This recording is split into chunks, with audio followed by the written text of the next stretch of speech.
Hi, this is Savita Mishra. Welcome back to my YouTube channel, Ashita Education Point. Today we will solve theorem 9.7 from chapter 9.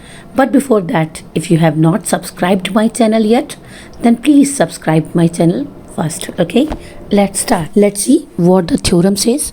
The theorem says the angle subtended by an arc of a circle at the center is double the angle subtended by it at any point on the remaining part of the circle.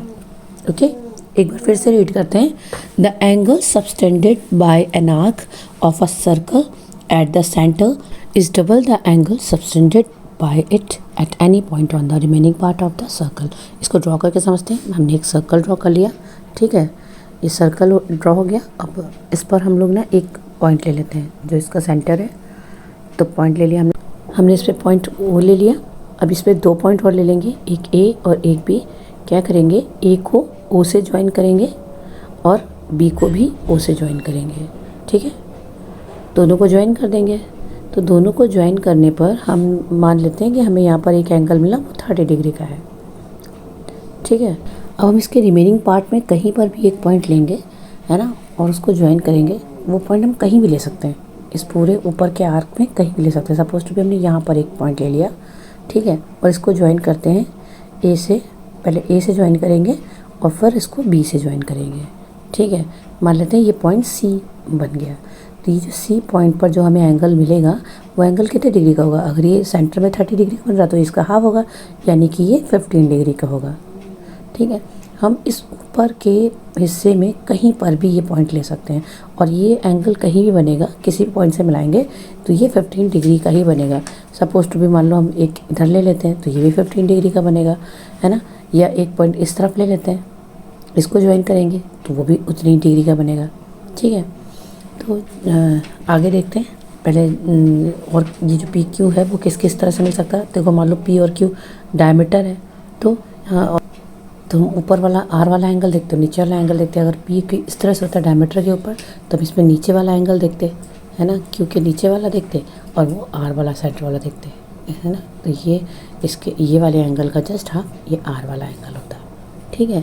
तो ये सब इसमें जो भी question मिलेंगे उसमें ये theorem लगेगी. तो इस थ्योरम को थोड़ा ध्यान से करना.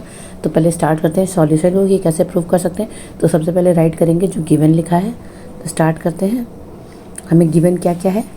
हमें गिवन है एक सेंटर है ना, ओ, और रेडियस है, पी क्यू और आर पॉइंट है ना, सर्कल पे. इसको सर्कमफ्रेंस भी कह सकते हैं. फिर हमने इस पर थोड़ी सी कंस्ट्रक्शन की. हमने क्या किया, हमने एक लाइन ड्रॉ करी आर एन जो पास होती है सेंटर से. तो राइट करेंगे, draw a line R N passing through center O, ठीक है.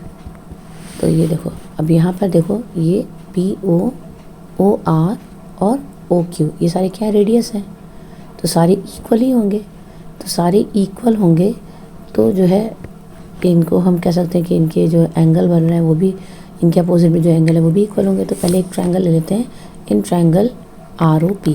तो इसमें देखो ओ पी और ओ आर ये इक्वल है, तो इनके अपोजिट एंगल भी इक्वल होंगे. हम मान लेते हैं कि जो ये एंगल है वो इक्वल है एक्स के, ठीक है.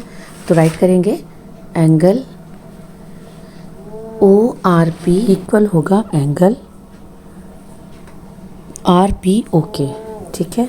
ये क्यों होगा, क्योंकि O R equals to O P है और ये इक्वल है किसके, एक्स के.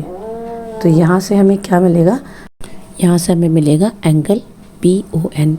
एंगल पी ओ एन जो है वो आर ओ पी ट्रायंगल का एक्सटीरियर एंगल है, और एक्सटीरियर एंगल इक्वल्स टू किसका होता है, sum of opposite to interior angle.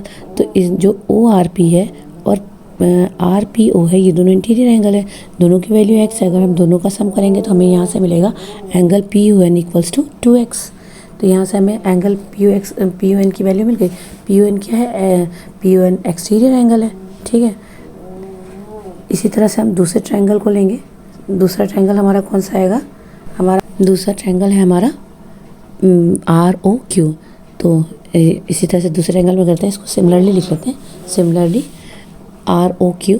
तो इसमें भी हमें जो है दो एंगल मिल जाएंगे। Angle Q R O equals to मिलेगा एंगल आर क्यू ओ के। इसको हम मान लेते हैं वाई, क्योंकि उसको हमने एक्स लिया था, इसको वाई ले लेते हैं, है ना। तो यहाँ से अगर हम निकालेंगे exterior angle Q O N, तो इसकी वैल्यू क्या मिलेगी हमें 2y मिल जाएगी, क्योंकि दोनों इक्वल वाई के हैं। वाई प्लस वाई करेंगे तो हमें 2y मिल जाएगा। ठीक है, ये भी क्या है, ये भी एक्सटीरियर एंगल है ना। तो देखो ये जो है ये दोनों क्या है, ये दोनों मिलकर हमारा सेंटर का एंगल बनाते हैं पी ओ क्यू। तो राइट करते हैं angle P O Q is equal to angle P O N plus angle Q O N. ठीक है, पी ओ एन की वैल्यू क्या थी 2x थी और क्यू ओ एन की वैल्यू क्या थी 2y थी। तो दोनों की वैल्यू राइट कर देते हैं 2x प्लस 2y। दोनों में से 2 को कॉमन निकाल लेंगे, अंदर आ जाएगा x प्लस वाई। तो यहाँ पे हमें क्या मिल गया, हमें मिला P O Q equals to 2x plus Y मिला। अब x क्या था, x हमारा है, x और y क्या है, x और y है हमारे एंगल पी आर ओ। ठीक है ना, तो यहाँ से हमें मिल गया angle P O Q equals to double of angle P R Q. और अगर हम इस 2 को लेफ्ट साइड शिफ्ट कर दें तो यहीं से हमें हमारा सेकंड आंसर भी मिल जाएगा, angle P R O equals to half of angle P O Q. Okay, तो इस वीडियो में इतना ही। ये थ्योरम बहुत इंपॉर्टेंट है, हर क्वेश्चन में, मतलब ज़्यादातर क्वेश्चन में ये थ्योरम लगती ही है, तो इसको थोड़ा ध्यान से पढ़ना। इस वीडियो में इतना ही, अगली वीडियो में इसके आगे लेके आऊँगी। अगर वीडियो पसंद आए तो लाइक करना, सब्सक्राइब करना। Till then bye bye.